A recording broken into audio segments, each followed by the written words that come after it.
اللہ اکبر اللہ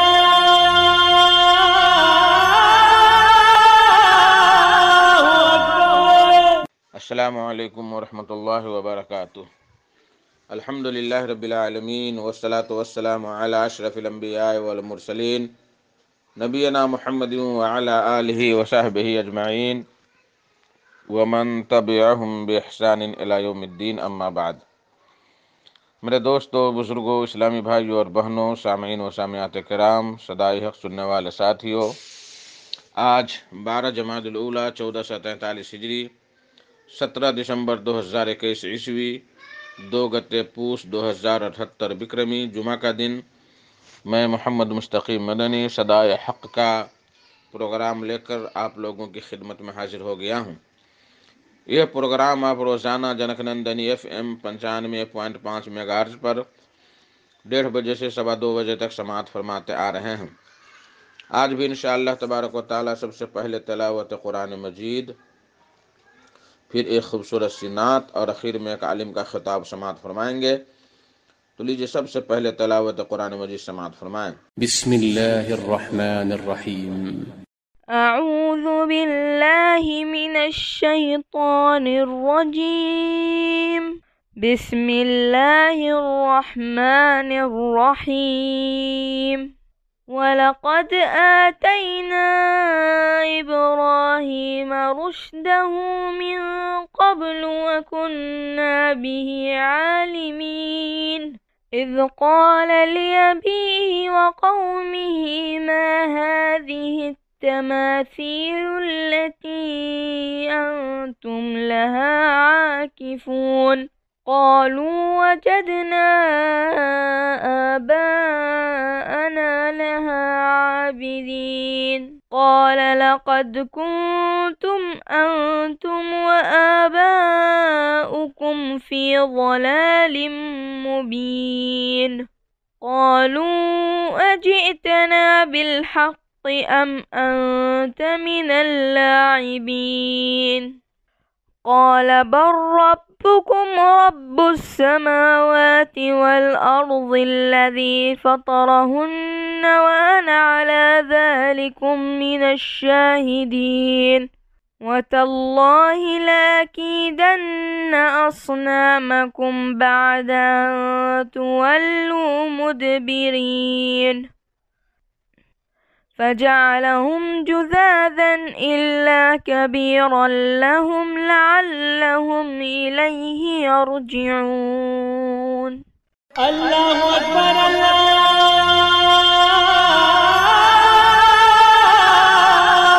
اکبر۔ بعدہ جان عالم گورکھپوری کی آواز میں ایک نعت شریف سماعت فرمائیں۔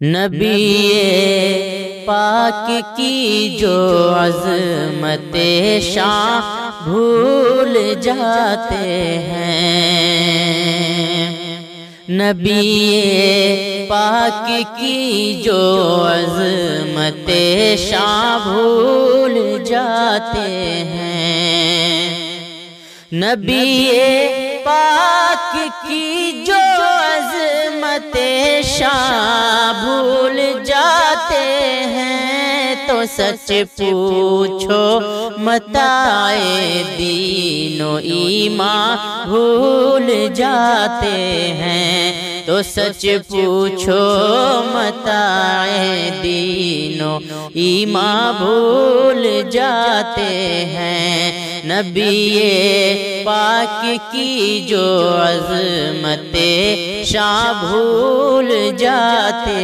ہیں۔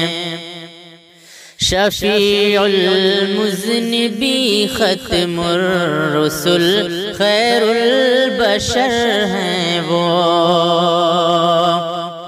شفیع المذنبین ختم الرسل خیر البشر ہیں وہ، شفیع المذنبین ختم الرسل خیر البشر ہیں وہ، مقام احمد مرسل کو ناداں بھول جاتے ہیں، مقام احمد مرسل کو ناداں بھول بھول جاتے ہیں، نبی پاک کی جو عظمت شان بھول جاتے ہیں۔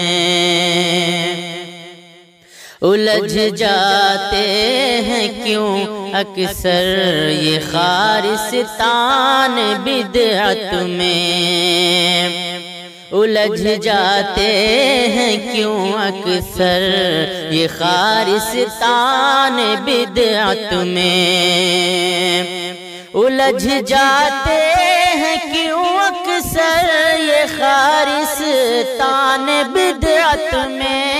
پیام مصطفیٰ کیا ہے، پیام مصطفیٰ کیا ہے، مسلمان بھول جاتے ہیں، پیام مصطفیٰ کیا ہے، مسلمان بھول جاتے ہیں، نبی پاک کی جو عظمت شان بھول جاتے ہیں۔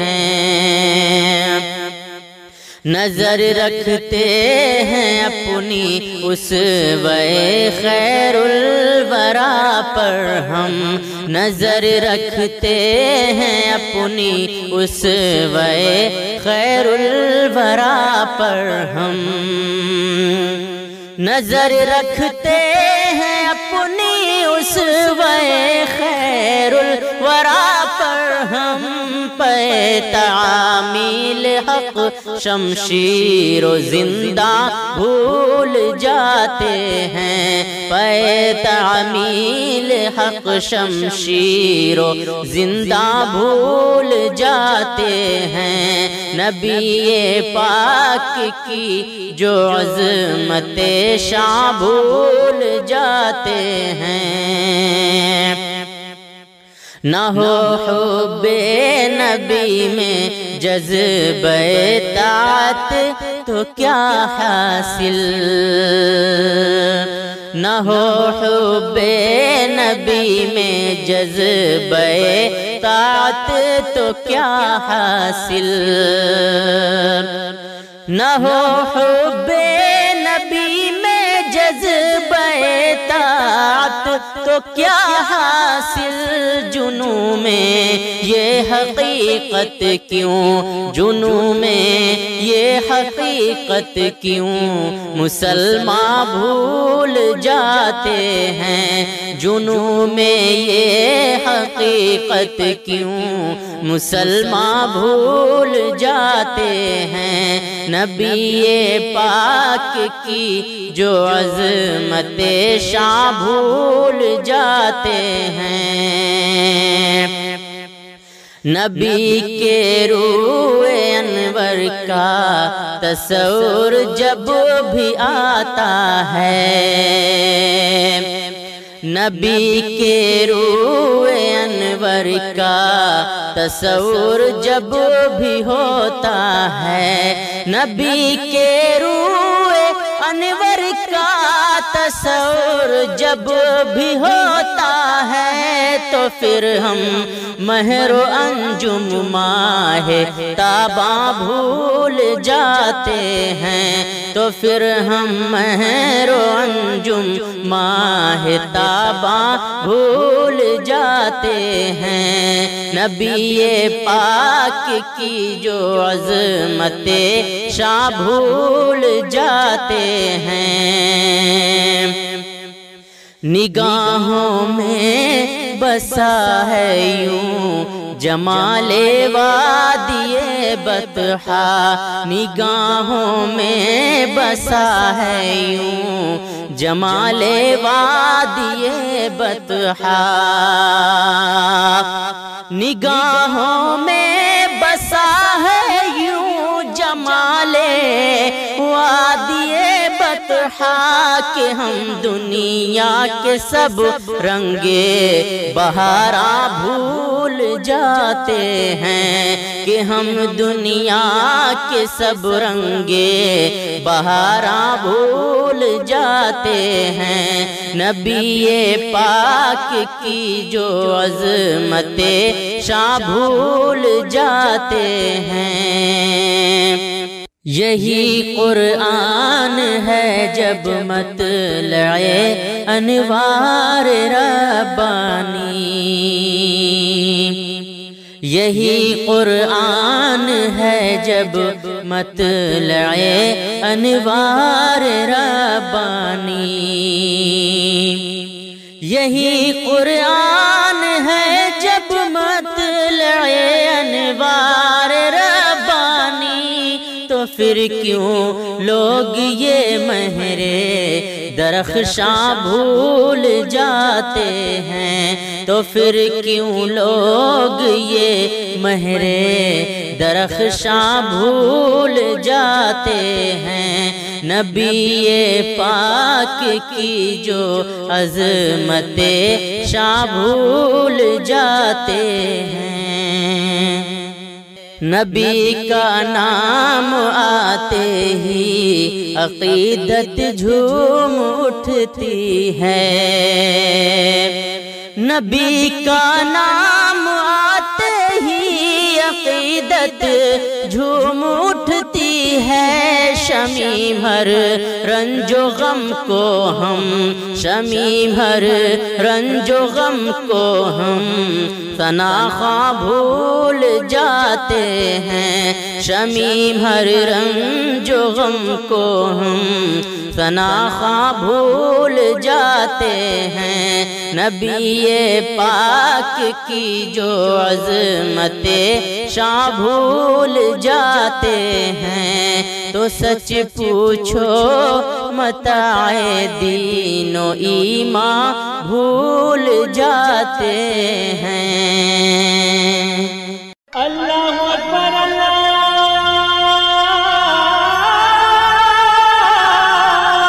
اکبر۔ میرے محترم ساتھیوں، دوستو، بزرگوں، آج کا خطاب ہے فضیلت الشیخ ڈاکٹر فہد الاسلام السلفی صاحب کا۔ ان کا موضوع ہے حشر میں حساب و کتاب سے پہلے اپنا محاسبہ کر لیں۔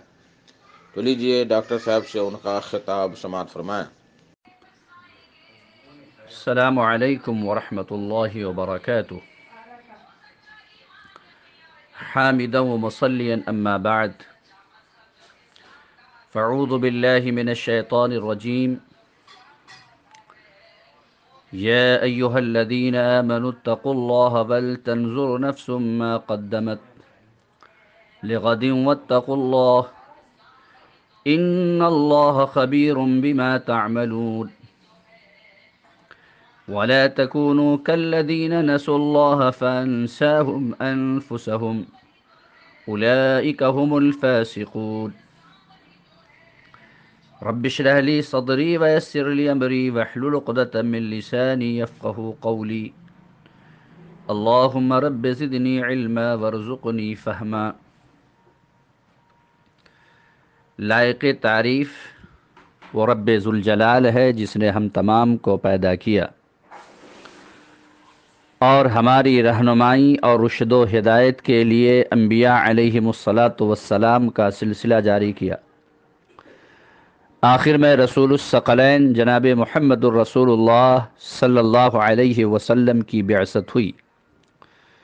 درود و سلام نازل ہو اللہ تعالیٰ کے تمام نیک اور برگزیدہ بندوں پر، بالخصوص ہمارے آخری نبی احمد مجتبیٰ محمد مجتبیٰ رسول اکرم صلی اللہ علیہ وسلم پر۔ اللہم صلی علی محمد وعلی آل محمد کما صلیت علی ابراہیم وعلی آل ابراہیم انک حمید مجید۔ اللہم بارک علی محمد وعلی آل محمد کما بارکت علی ابراہیم وعلی آل ابراہیم انک حمید مجید۔ میرے دینی اور ملی بھائیوں، آج کے درس میں جس موضوع کی مناسبت سے باتیں ہوں گی وہ میرا موضوع ہے کہ حشر میں حساب و کتاب سے پہلے اپنا محاسبہ کر لیں۔ اللہ تعالیٰ سے دعا ہے کہ الہ العالمین تو مجھے کہنے کے ساتھ ساتھ عمل کرنے کی توفیق عطا فرما، اور ہم تمام سامعین کو، سننے والوں کو سننے کے ساتھ ساتھ عمل کرنے کی بھی توفیق عطا فرما۔ میرے دینی اور ملی بھائیوں، کیا کسی دن تنہائی میں بیٹھ کر آپ نے اپنے نفس کا محاسبہ کیا کہ وہ کیسی کیسی باتیں اور کیسے کیسے کام کرتا رہتا ہے. جس طرح آپ اپنی اچھائیوں کو گنتے ہیں، کیا آپ نے کسی دن اپنی برائیوں کو بھی شمار کرنے کی کوشش کی؟ بلکہ کیا آپ نے کسی دن اپنے ان اچھے کاموں کے سلسلے میں غور کیا جن کا ذکر کر کے آپ کا سینہ چوڑا ہو جاتا ہے، لیکن ان میں سے اکثر میں تو دکھاوا، ریا و نمود، شہرت طلبی اور ذاتی اغراض شامل تھے؟ آپ کو اس کے باوجود کیسے چین آ جاتا ہے جبکہ آنے والے سفر کا راستہ تو اندیشوں اور خطروں سے بھرا پڑا ہے؟ آپ گناہوں، سیاہکاریوں اور بدکاریوں کو اللہ کے پاس لے کر کس منہ سے جائیں گے؟ اللہ تعالیٰ کا ارشاد ہے، یا ایھا الذین آمنوا اتقوا اللہ ولتنظر نفس ما قدمت لغد واتقوا اللہ ان اللہ خبیر بما تعملون ولا تكونوا كالذين نسوا الله فأنساهم أنفسهم أولئك هم الفاسقون.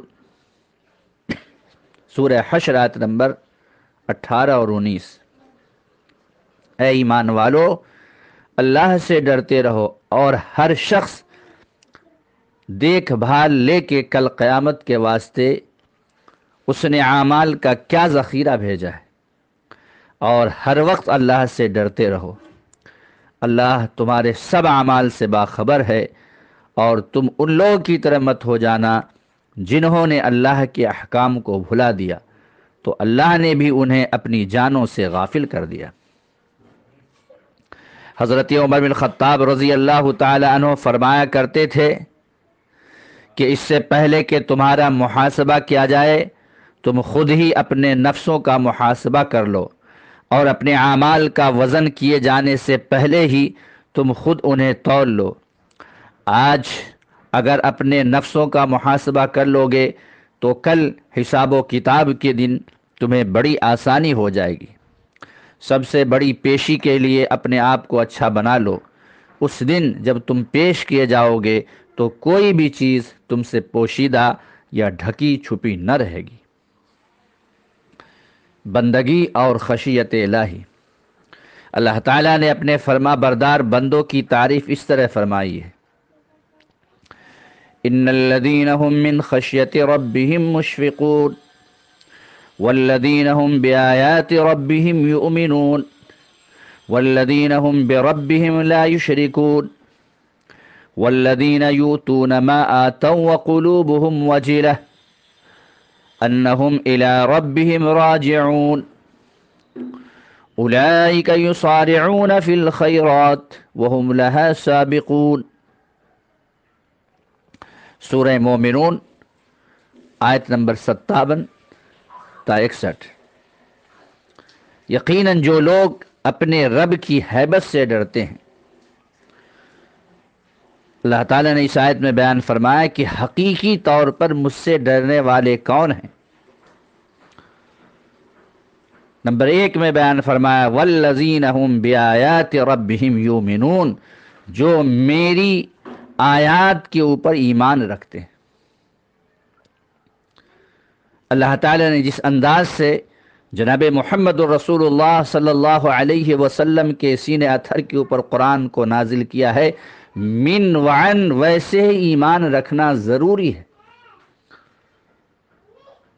اور اللہ تعالیٰ نے جس طریقے سے جناب محمد الرسول اللہ صلی اللہ علیہ وسلم کے سینے اطہر کے اوپر قرآن نازل کیا، اس وقت بھی قرآن محفوظ تھا، آج بھی محفوظ ہے، اور قیامت کی صبح تک محفوظ رہے گا.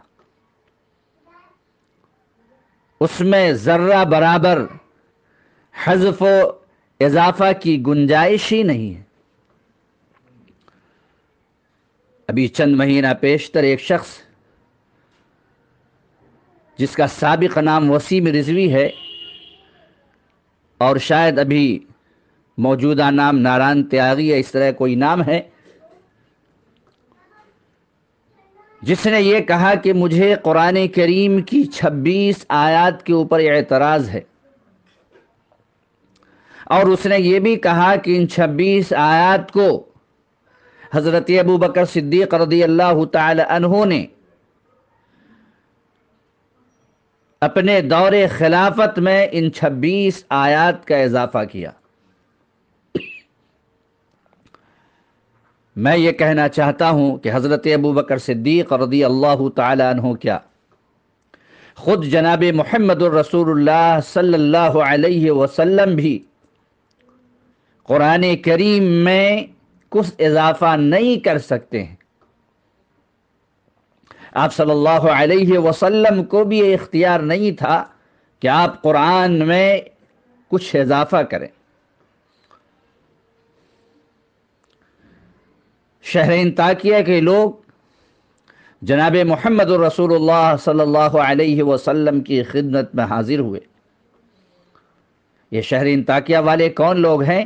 جہاں پر حضرت موسیٰ علیہ السلام اور حضرت خضر علیہ السلام گئے تھے، جس کا ذکر اللہ تبارک و تعالی نے سورہ کہف میں کیا ہے کہ قوم کے پاس جب حضرت خضر علیہ السلام پہنچے تو قوم والوں سے کہا کہ میری ضیافت کراؤ۔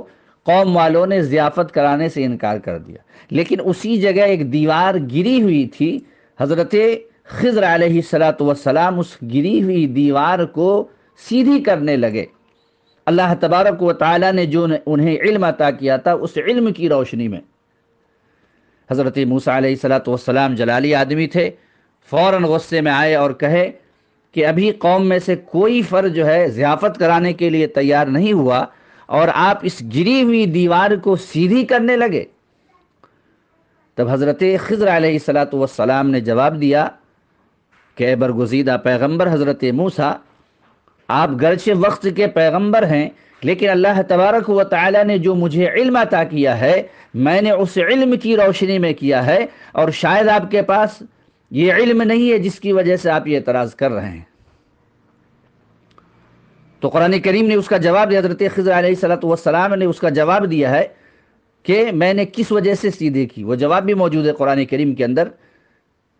میں جو یہ بیان کرنا چاہتا ہوں کہ شہر انطاکیہ کے لوگ جب اسلام پھیلا تو جناب محمد الرسول اللہ صلی اللہ علیہ وسلم کی خدمت میں حاضر ہوئے، اور حاضر ہونے کے بعد کہنے لگے کہ اللہ کے نبی صلی اللہ علیہ وسلم میرے اوپر رحم کیجئے۔ آپ صلی اللہ علیہ وسلم نے پوچھا کہ میں کیا رحم کروں؟ کہا کہ حضرت خضر اور موسیٰ جس قوم کے پاس گئے تھے وہ ہم ہی لوگ ہیں، ہم ہی اس شہر کے رہنے والے ہیں۔ تو آپ نے کہا کہ میں کیا کروں؟ تو شہر انطاکیہ والوں نے کہا کہ آپ ایسا کیجئے کہ سورہ کہف کی آیت میں جو اللہ تبارک و تعالی نے یہ کہا کہ فَأَبَوْا أَن يُضَيِّفُوهُمَا، شہر کے تمام لوگ ضیافت کرانے سے انکار کر دیا، اس لیے کہ جب تک قرآن موجود رہے گا اور اس کے ترجمے اور تفسیر بیان کیے جائیں گے تو تفسیر بیان کرنے والے کہیں گے یا لکھیں گے کہ وہ کس شہر کے لوگ تھے، تو ایسی صورت میں ہماری تو ناک کٹ گئی ہے، آپ ہمیں جو ہے ہمارے اوپر احسان کیجئے۔ آپ ایسا کیجئے کہ آیت میں جو اللہ تعالیٰ نے فَأَبَوْا أَن يُضَيِّفُوهُمَا کہا ہے، ابا یابی کے معنی کیا ہوتے ہیں؟ انکار کرنے کے۔ آپ ایسا کریں کہ با کے نقطہ کو تا سے چینج کر دیں، جس کا مطلب کیا ہوگا کہ فَأَتَوْا أَن يُضَيِّفُوهُمَا، یعنی ضیافت کرانے کے لیے شہر کے تمام لوگ تیار ہو گئے۔ تب آپ صلی اللہ علیہ وسلم نے کہا کہ یہ اختیار میرے اختیار میں نہیں ہے، بلکہ حذف و اضافہ کا اختیار صرف اللہ تبارک و تعالیٰ کو ہے۔ تو جب آپ صلی اللہ علیہ وسلم با کے نقطہ کو تا سے چینج نہیں کر سکتے ہیں تو یہ غلط الزام ہے حضرت ابو بکر صدیق رضی اللہ تعالی عنہ کی طرف، جیسا کہ رضوی نے اور نارائن تیاگی نے یہ کہا کہ حضرت ابو بکر صدیق نے اپنے دور خلافت میں قرآن کریم کی 26 آیت میں اضافہ کیا، 26 آیت کا اضافہ کیا۔ تو اللہ تبارک و تعالی نے جس انداز سے قرآن کریم کو نازل کیا من وان ویسے ہی ایمان رکھنا ہے، اس لیے کہ اللہ تبارک و تعالی نے بیان فرمایا انا نحن نزلنا الذکر وانا له لحافظون، ہم ہی نے ذکر کو نازل کیا ہے اور ہم ہی اس کی حفاظت کی ذمہ داری لیتے ہیں۔ تو پہلی آیت میں اللہ تعالی نے بیان فرمایا کہ جو میری آیات کے اوپر ایمان رکھتے ہیں۔ دوسری آیت کے اندر اللہ تعالی نے کیا بیان فرمایا؟ والذین هم بربهم لا یشرکون، وہ لوگ ہیں جو اللہ کے ساتھ کسی کو شریک نہیں ٹھہراتے ہیں۔ اللہ تبارک و تعالیٰ نے شرک کی مذمت میں قرآن کریم کے بے شمار مقامات پہ بیان فرمایا ہے۔ اللہ تعالیٰ نے ایک مقام پہ بیان فرمایا کہ اللہ تعالیٰ تمام گناہوں کو معاف کر دے گا سوائے شرک کے۔ اللہ تعالیٰ نے ایک مقام پہ حضرت آدم کو، حضرت نوح کو، حضرت موسیٰ کو، حضرت عیسیٰ کو، حضرت ذوالکفل کو 18 پیغمبر کا ذکر کرنے کے بعد اللہ تعالیٰ نے کہا وَلَوْ أَشْرَكُوا لَحَبِطَ عَنْهُمْ مَا كَانُوا يَعْمَلُونَ، اگر یہ تمام کے تمام لوگ میری خدائی میں جدائی ڈالنے کی کوشش کریں گے تو ہم ان کے اعمال کو برباد کر دیں گے۔ آپ جانتے ہیں کہ حضرت نوح علیہ السلام نے اللہ کے پیغام کو کتنے دنوں تک پہنچایا تھا؟ 950 سال تک اللہ کے پیغام کو پہنچاتے رہے۔ آج کیا ہے؟ اگر ہم چند دن دعوت کا کام کر لیتے ہیں تو ہم یہ سمجھتے ہیں کہ ہم نے اللہ کے اوپر بہت بڑا احسان کیا ہے۔ 950 سال تک تبلیغ کرنے والا حضرت نوح کو اللہ تعالیٰ نے مخاطب کرتے ہوئے بیان فرمایا کہ اے نوح، اگر تو نے بھی میری خدائی کے اندر جدائی ڈالنے کی کوشش کی تو ہم تمہارے بھی عمل کو برباد کر دیں گے۔ اور آپ جانتے ہیں کہ جناب محمد الرسول اللہ صلی اللہ علیہ وسلم کا کتنا بڑا مقام و مرتبہ ہے کہ میدان محشر میں تمام کے تمام امتی جب پریشانی کے عالم میں ہوں گی تو حضرت آدم کی خدمت میں حاضر ہوں گی۔ حضرت آدم کہیں گے کہ میں نے شجر ممنوعہ کو کھا لیا تھا، اس لیے آج میں سفارش نہیں کر سکتا۔ جاؤ نوح کے پاس جاؤ، حضرت نوح کہیں گے کہ میں نے اپنے مشرک لڑکے کے حق میں دعا کی تھی، اس لیے میں آج رب کے سامنے جانے سے شرمندہ ہوں۔ جاؤ موسیٰ کے پاس جاؤ، حضرت موسیٰ کہیں گے کہ میں نے قبطی کو مار دیا تھا، اس لیے میں رب کے سامنے جانے سے شرمندہ ہوں۔ آخر میں جناب محمد الرسول اللہ صلی اللہ علیہ وسلم کا پتہ ملے گا اور آپ صلی اللہ علیہ وسلم اپنے سر کو سجدہ میں رکھ دیں گے۔ اور سجدہ کتنا لمبا ہوگا؟ 2 منٹ کے برابر، 3 منٹ کے برابر، 5 منٹ کے برابر، آدھا گھنٹہ کے برابر، 1 گھنٹہ کے برابر، 2 گھنٹہ کے برابر، 5 گھنٹے کے برابر، 12 گھنٹے کے برابر۔ محدثین کرام نے اس حدیث کے ضمن میں لکھا ہے کہ دنیاوی زندگی کے اعتبار سے آپ صلی اللہ علیہ وسلم جو سجدہ کریں گے وہ 1 ہفتہ کے برابر۔ آج کیا ہے؟ اگر امام صاحب 2 منٹ سجدہ میں لگا دے تو اعتراض ہونے لگتا ہے کہ اتنا لمبا کہیں سجدہ کیا جاتا ہے، اور آپ صلی اللہ علیہ وسلم ہم گنہگار امتیوں کے لیے دنیاوی زندگی کے اعتبار سے 1 ہفتہ کے برابر لمبا سجدہ کریں گے۔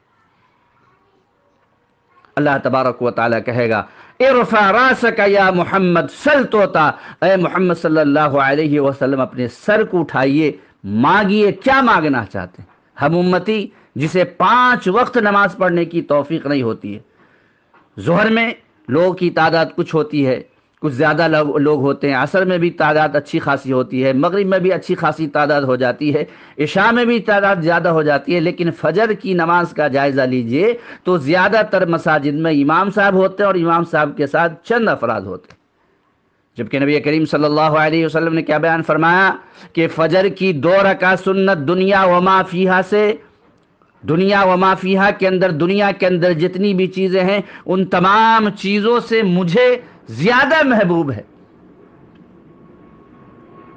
لیکن ہمیں فجر میں آنے کی توفیق نہیں ہوتی، صرف جمعہ مسجد میں حاضر ہو جاتے ہیں اور اس کے بعد ہم یہ سمجھتے ہیں کہ ہم اللہ کے اوپر بہت بڑا احسان کر رہے ہیں۔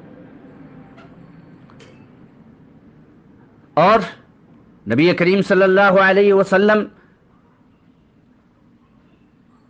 اپنی امتیوں کے اوپر کس قدر شفیق و رحیم ہے کہ آپ صلی اللہ علیہ وسلم کو ایک دعا کی سلسلے میں اختیار دیا گیا تھا، تمام نبی کو اختیار دیا گیا تھا، حضرت آدم کو بھی، حضرت نوح کو بھی، یعنی قرآن کریم کے اندر جس 25 نبی کا ذکر ہے ان تمام نبیوں کو اللہ تعالیٰ نے اختیار دیا تھا، اور قرآن کریم کے اندر جس نبی کا ذکر نہیں ہے حدیث کے اندر جیسا کہ نبی کریم صلی اللہ علیہ وسلم نے بیان فرمایا کہ کم و بیش 1,24,000 اللہ تبارک و تعالی نبی کو بھیجا، جس کا ذکر قرآن کے اندر ہے اور جس کا نام قرآن کے اندر موجود نہیں ہے، تمام نبی کو اللہ تعالی نے اختیار دیا تھا ایک دعا کی مناسبت سے کہ وہ دعا جو ہے رائگاں نہیں کی جائے گی، وہ دعا رد نہیں ہوگی۔ تمام نبی اسی دنیا کے اندر دعا کر کے چلے گئے سوائے جناب محمد رسول اللہ صلی اللہ علیہ وسلم۔ کیا ہوا؟ آپ صلی اللہ علیہ وسلم نے جب دیکھا کہ مکہ والے ہماری دعوت کو نہیں قبول کر رہے ہیں، نہیں سن رہے ہیں، سن کر کے انسنی کر رہے ہیں، تب آپ صلی اللہ علیہ وسلم کہاں گئے؟ طائف گئے، اور طائف والوں نے کیا کیا؟ آپ کے پیچھے اوباشوں اور بدماشوں کو لگا دیا، یہاں تک کہ جسم لہو لہان ہو گیا۔ اللہ تبارک و تعالیٰ کو ترس آیا اور فرشتوں کو بھیجا کہ اگر محمد صلی اللہ علیہ وسلم اجازت دیں تو 2 پہاڑیوں کے درمیان رکھ کر کے ان طائف والوں کو پیس دیں۔ آج نبی کریم صلی اللہ علیہ وسلم کی شان میں یہ وسیم رضوی سابق نام جس کا تھا اور نارائن تیاگی جس کا بھی موجودہ نام ہے، اس نے کہا کہ آپ صلی اللہ علیہ وسلم بہت زیادہ ظالم تھے، جابر تھے، اور انہوں نے قتل کرنے کا حکم دیا۔ یہاں پر تو قتل کی بات بھی نہیں تھی بلکہ صرف دعا کرنے کی بات تھی۔ آپ صلی اللہ علیہ وسلم صرف دعا کر دیتے، یعنی بد دعا کر دیتے، اور صرف آرڈر کر دیتے، صرف کہہ دیتے کہ ان کو 2 پہاڑیوں کے درمیان رکھ کر کے پیس دیجئے، تو یہاں پر لڑائی کرنے کی نوبت بھی نہیں آتی اور یہ لوگ پیس جاتے۔ لیکن تاریخ گواہ ہے کہ نبی کریم صلی اللہ علیہ وسلم نے جو دعا کی وہ دعا کے الفاظ یہ ہیں: اللہم اہد قومی فانہم لا یعلمون، اے اللہ میری قوم کو ہدایت نصیب فرما، اس لیے کہ میری قوم میرے مقام و مرتبہ سے ناآشنا ہے۔ 1-2 مرتبہ نہیں بلکہ 3 مرتبہ آپ صلی اللہ علیہ وسلم نے یہ دعا کی، اور آپ صلی اللہ علیہ وسلم کی دعا کی برکت کا نتیجہ یہ ہوا کہ فتح مکہ کے موقع پر پورا کا پورا طائف جو ہے داخل اسلام ہو گیا۔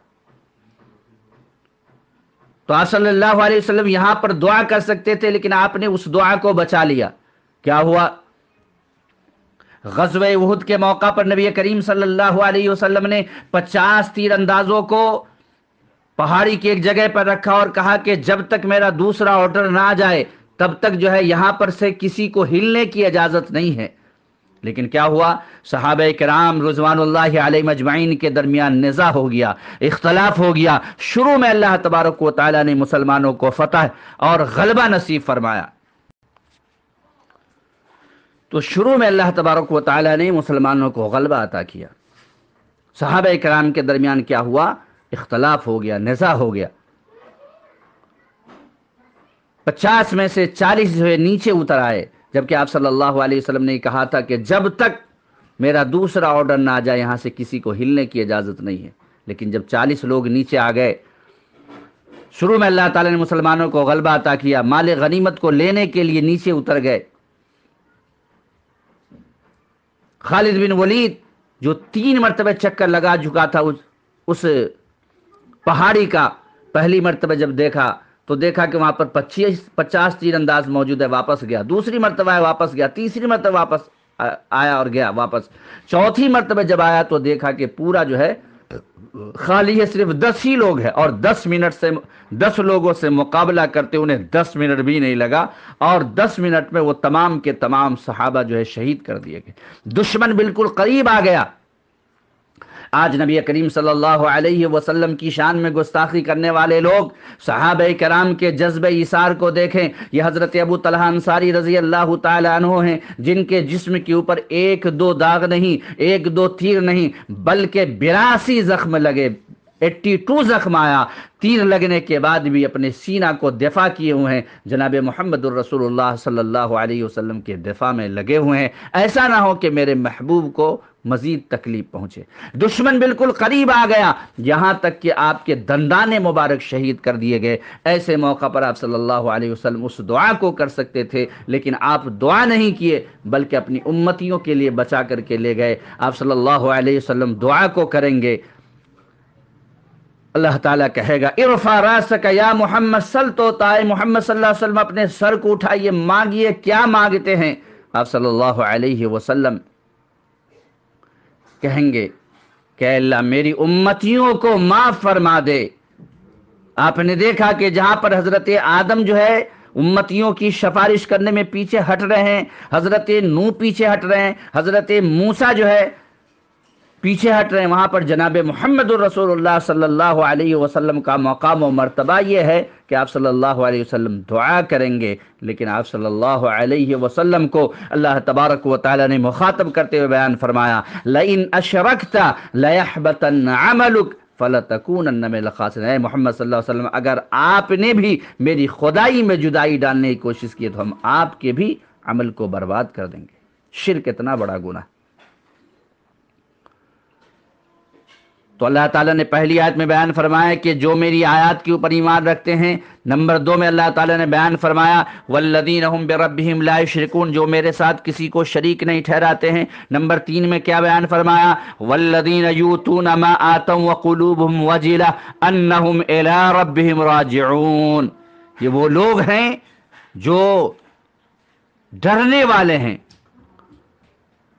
اور جو لوگ دیتے ہیں، جو کچھ دیتے ہیں، ان کے دل کپ کپاتے ہیں کہ وہ اپنے رب کی طرف لوٹنے والے ہیں، یعنی اللہ کی راہ میں دینے کے بعد، خرچ کرنے کے بعد ڈرتے ہوئے ہوتے ہیں۔ آج اگر کوئی شخص کہیں پہ مسجد میں کچھ کام کروا دیتا ہے تو وہ کہتا ہے کہ میں نے فلاں جگہ جو ہے میں اتنا کام کروایا، فلاں جگہ جو ہے میں نے جو ہے مدرسے کو ڈھنڈورا پیٹتا ہوا ہوتا ہے، جبکہ صحابہ کرام کے جذب عمل کو بیان فرمایا کہ وہ عمل کرنے کے بعد بھی وہ ڈرتے ہوئے ہوتے ہیں۔ حضرت عائشہ صدیقہ رضی اللہ تعالیٰ عنہ نے پوچھا کہ اے اللہ کے نبی صلی اللہ علیہ وسلم، کیا اس آیت میں وہ لوگ مراد ہیں جو شراب پیتے ہیں، زنا کرتے اور چوری کرتے ہیں؟ آپ نے فرمایا کہ اے صدیق کی بیٹی، ایسا نہیں ہے، بلکہ وہ لوگ ہیں جو روزہ رکھتے ہیں اور نماز پڑھتے ہیں اور صدقہ کرتے ہیں، اور جنہیں ڈر لگا رہتا ہے کہ ان کے اعمال قبول نہ ہوں گے، یہی لوگ بھلائی کے کاموں میں سبقت لے جاتے ہیں۔ میرے دینی اور ملی بھائیوں، ہمارے اسلاف ایسے ہی تھے، وہ اطاعت و فرما برداری کے ذریعے اللہ کا تقرب و نزدیکی حاصل کرتے تھے، اور مختلف طریقے سے اللہ کا تقرب حاصل کرنے میں ایک دوسرے سے سبقت لے جاتے تھے۔ لغزشیں اور کوتاہیاں ہو جانے پر اپنا محاسبہ کرتے تھے، ساتھ ہی انہیں یہ ڈر بھی ستاتا رہتا تھا کہ کہیں ایسا نہ ہو کہ ان کے اعمال قبول ہی نہ ہو۔ یہ ابو بکر صدیق رضی اللہ عنہ ہیں جو بہت رویا کرتے تھے اور فرمائے تھے رو، اگر رونا نہیں آ رہا ہے تو رونے جیسی شکل بنا لو، اور فرماتے اللہ کی قسم میری خواہش ہے کہ میں درخت ہوتا جسے کھا لیا جاتا اور کاٹ دیا جاتا، پھر حساب و کتاب کا جھمیلا ہی نہ رہتا۔ حضرت عمر رضی اللہ عنہ کا یہ حال تھا کہ آپ نے سورہ طور کی تلاوت کی، اور جب آیت کریمہ ان عذاب ربک لواقع، یقیناً تیرے رب کا عذاب واقع ہو کر رہے گا، پر پہنچے تو رونے لگے، اور بہت روئے، یہاں تک کہ بیمار پڑ گئے، اور لوگ ان کی عیادت کو آنے لگے۔ وہ جب بھی رات میں عبادت کرتے وقت اس آیت پر پہنچتے تو خوف میں مبتلا ہو جاتے، اور کئی دن گھر میں رہ جاتے کہ لوگ بیمار سمجھ کر مزاج پرسی کے لیے آنے لگتے۔ بیان کیا جاتا ہے کہ رونے کی وجہ سے، آنسوؤں سے حضرت عمر رضی اللہ عنہ کے گالوں پر 2 سیاہ لکیریں بن گئی تھی۔ حضرت ابن عباس رضی اللہ عنہ نے ان سے ایک بار کہا اللہ تعالیٰ نے آپ کے ذریعے شہر آباد کرائے اور دنیا کے ایک بڑے خطے کو فتح کرایا، آپ پھر بھی اتنا ڈرتے ہیں؟ تو فرماتے میں تو بس اتنا چاہتا ہوں کہ نجات ہو جائے، نہ ثواب ملے اور نہ ہی سزا کا حقدار بن۔ حضرت عثمان ذو النورین رضی اللہ عنہ کو لے لیجئے، وہ جب قبر کے پاس کھڑے ہوتے تو رونے لگ جاتے، یہاں تک کہ آپ کی داڑھی تر ہو جاتی، اور فرماتے اگر مجھے جنت اور دوزخ کے درمیان کھڑا کر دیا جائے تو پتہ نہیں کس میں ڈالے جانے کا حکم دیا جائے گا، مجھے تو پسند ہے کہ انجام تک پہنچنے سے پہلے ہی مجھے راکھ بنا دیا جائے۔ حضرت علی رضی اللہ عنہ کا حال بھی کچھ مختلف نہ تھا، وہ بہت روتے تھے اور اپنے نفس کے محاسبے سے بہت خوف کھاتے تھے، اور 2 چیزوں سے وہ خاص طور پر ڈرتے تھے، ایک لمبی آرزوؤں سے، دوسرے نفسانی خواہشات کی پیروی سے۔ فرماتے تھے کہ لمبی آرزو سے اس لیے کہ وہ آخرت کو بھلا دیتی ہے، اور نفسانی خواہشات سے اس لیے کہ وہ حق کو قبول کرنے میں رکاوٹ بنتی ہے۔ دل کے اندر ہی اللہ کا واعظ موجود ہے۔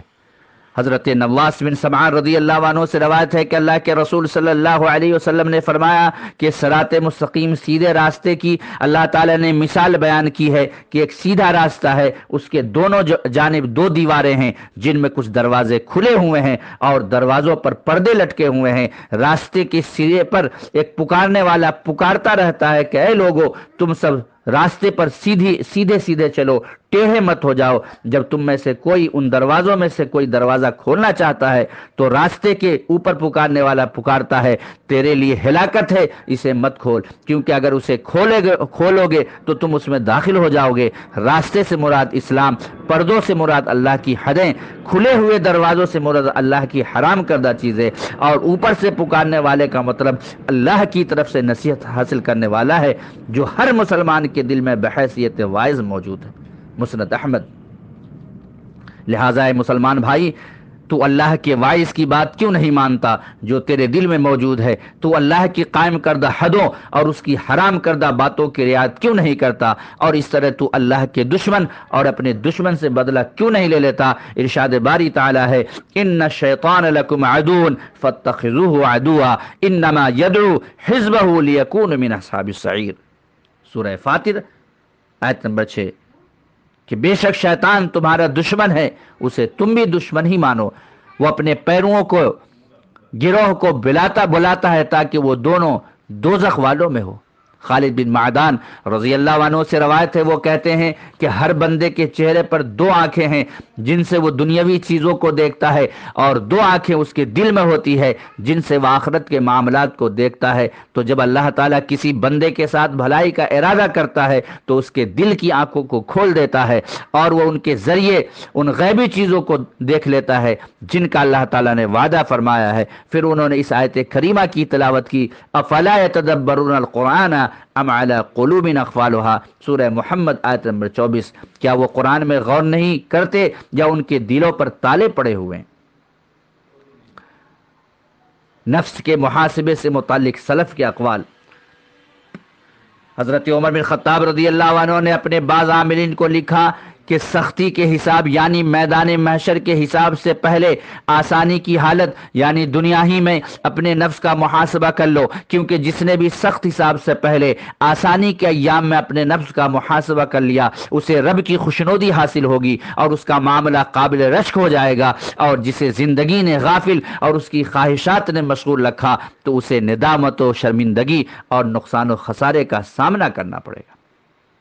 نمبر 2، حضرت حسن رحمہ اللہ کا قول ہے کہ مرد مومن ہر لمحہ اپنا محاسبہ کرتا رہتا ہے اور پوچھتا رہتا ہے کہ تو کیا کرنا چاہتا ہے، تو کیا کھاتا ہے، تو کیا پیتا ہے، جبکہ نافرمان شخص بے فکر چلتا رہتا ہے اور اپنے آپ کا محاسبہ نہیں کرتا۔ نمبر 3، حضرت قتادہ رحمہ اللہ کے فرمان وَكَانَ أَمْرُهُ فُرَطًا، سورہ کہف آیت نمبر 28، اور اس کا معاملہ حد سے بڑا ہوا کے بارے میں فرماتے ہیں کہ اس نے اپنے آپ کو برباد کر لیا اور دھوکے میں ڈال دیا، اس کے باوجود تم اسے دیکھتے ہو کہ وہ دنیا کی حفاظت کے لیے دین کو برباد کر لیتا ہے۔ نمبر 4، حضرت حسن رحمہ اللہ فرماتے ہیں کہ بندہ ہمیشہ بھلائی میں رہتا ہے جب تک کہ اس کا اندرون اسے نصیحت کرتا رہے، اور اس سے اس کا مقصد نفس کا محاسبہ ہے۔ نمبر 5، میمون بن مہران رحمہ اللہ فرماتے ہیں کہ بندہ اس وقت تک پرہیزگار نہیں ہو سکتا جب تک کہ وہ اپنے نفس کا محاسبہ اس سے بھی سخت نہ کرے جیسا ساجی یا پارٹنر اپنے ساجی کا کرتا ہے۔ اسی لیے کہا جاتا ہے کہ نفس بہت بڑے خیانت کرنے والے ساجی کی طرح ہوتا ہے، اگر تم اس سے حساب و کتاب نہیں لیتے رہو گے تو وہ تمہارا سارا مال برباد کر ڈالے گا۔ نمبر 6، امام احمد رحمہ اللہ نے وہب رحمہ اللہ سے ذکر کیا ہے کہ آل داؤد کی حکمت و دانائی کی باتوں میں یہ بات لکھی ہوئی ہے کہ ایک عقل مند انسان کے لیے ضروری ہے کہ وہ 4 گھڑیوں سے کبھی بھی غافل نہ ہو۔ ایک گھڑی جس میں وہ اپنے رب سے سرگوشی کرتا ہے، دوسری وہ گھڑی جس میں وہ اپنے نفس کا محاسبہ کرتا ہے، تیسری وہ گھڑی جب وہ اپنے بھائیوں کے ساتھ تنہائی میں ہوتا ہے، جب وہ اسے اس کے عیبوں کی خبر دیتے ہیں اور اس کے بارے میں سچی بات کہتے ہیں، چوتھی وہ گھڑی جس میں وہ اپنے نفس اور اس کی لذتوں و رعنائیوں کے بیچ تنہائی میں رہتا ہے۔ یہ گھڑی ان تمام گھڑیوں کے لیے معاون اور دل کو بہلانے والی ہوتی ہے۔ نمبر 7، احنف بن قیس رحمہ اللہ چراغ کے پاس آتے اور اپنی انگلی اس کی لو پر رکھتے اور کہتے اے حنیف بتا فلاں دن تو نے جو کچھ کیا اس پر تجھے کس چیز نے ابھارا۔ نمبر 8، حضرت حسن رحمہ اللہ فرماتے ہیں کہ مومن اپنے نفس پر حاکم ہے، اللہ کے لیے وہ اپنے نفس کا محاسبہ کرتا ہے۔ قیامت کے دن ان لوگوں کا حساب آسان ہوگا جنہوں نے دنیا میں اپنا محاسبہ کیا ہوگا، اس کے برخلاف جنہوں نے محاسبہ نہیں کیا ہوگا ان کے لیے مشکل پیش آئے گی۔ مومن کے سامنے اچانک کوئی چیز آ جاتی ہے جسے وہ پسند بھی کرتا ہے، لیکن وہ کہتا ہے اللہ کی قسم مجھے تیری خواہش ہے اور تو میری ضرورت بھی ہے، لیکن اللہ کی قسم میرا تیرا کوئی رشتہ نہیں، افسوس صد افسوس میرے اور تیرے درمیان آڑ ہے، اگر اس سے کچھ سرزد بھی ہو گیا تو وہ اپنے نفس سے رجوع کرتا اور کہتا ہے میرا یہ ارادہ نہیں تھا، میرا اس سے کیا تعلق، آئندہ کبھی اس کے پاس بھی نہیں پھٹکوں گا۔ مومن وہ لوگ ہیں جنہیں قرآن نے روک کر رکھا ہے اور وہ ان کے اور ان کی بربادی کے درمیان حائل ہو گیا ہے۔ بے شک مومن دنیا میں قیدی ہے جو اپنی گردن چھڑانے کی کوشش میں لگا ہوا ہے، اسے اللہ سے ملاقات تک کسی پر بھی اطمینان نہیں ہے۔ سے معلوم ہوا کہ اس کے کان، آنکھ، زبان اور تمام اعضاء و جوارح کی پکڑ ہوگی۔